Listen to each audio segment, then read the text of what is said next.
একটা সাপ আগুনে পুড়ে যাচ্ছিল আর নিজের মৃত্যু দেখতে পাচ্ছিল। তখনই রঘু একটা কাঠের লাঠি বাড়িয়ে তাকে বাঁচিয়ে দিল। সাপ রাজপুত্র তাড়াতাড়ি লাঠি ধরে ওপরে উঠতে শুরু করলো। তার পোড়া চামড়া দেখে রঘু তৎক্ষণাৎ পানি ঢাললো যাতে ব্যথা কমে। রঘুর এই সাহায্যের বদলে সাপ তাকে নিয়ে গেল সাপদের রাজ্যে, যেখানে সাপ রাজাকে সে দেখাবে। রঘু তার গাধাকে ভেড়ার দেখাশোনা করতে বলল আর সাপের সঙ্গে রওনা দিল। তারা ঘাসের মাঠ আর জঙ্গল পেরিয়ে একটা বড় পাথরের কাছে পৌঁছালো। পাথরের নিচে ছোট্ট গর্ত, সেখানে সাপ ঢুকে গেল। সে বলল, এই পাথরটা সরাও। রঘু লাঠি দিয়ে পাথর সরাতেই একটা সিঁড়ি দেখা গেল। সিঁড়ি বেয়ে নামতেই চোখের সামনে সোনায় ঝলমলে একটা প্রাসাদ। দরজার সামনে দুই বিশাল সাপ পাহারা দিচ্ছিল। সাপ রাজপুত্রকে নিয়ে রঘু ভিতরে ঢুকলো। চারপাশের দেয়ালে হিরে, মণি আর নানা রকম রত্ন সাজানো। তখনই সাপ রাজা অচেনা মানুষ দেখে রেগে গেলেন। তিনি লেজ দিয়ে মেঝেতে আঘাত করলেন। পুরো প্রাসাদ কেঁপে উঠল। সাপ রাজপুত্র তাড়াতাড়ি বলল,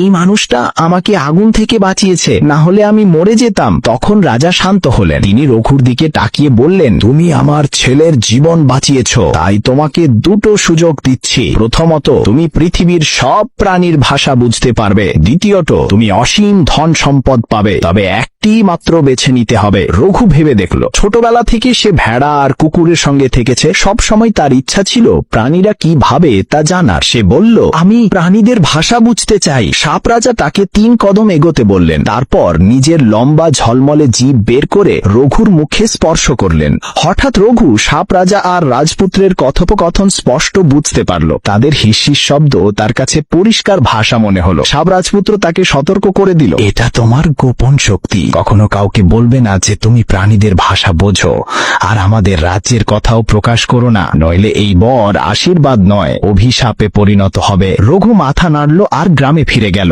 তার জীবন আগের মতো চলতে থাকলো। প্রতিদিন ভেড়া চড়াতে যেত, কুকুর ভৈরুর সঙ্গে সময় কাটাতো, কিন্তু এখন সে প্রাণীদের কথা শুনতে পারত। একদিন জঙ্গলে ভেড়া চড়ানোর সময় সে গাছে বসে থাকা দুটো কাকের কথা শুনল। এক কাক বলছে, এই গাছের নিচে বিশাল ধন লুকানো আছে, কিন্তু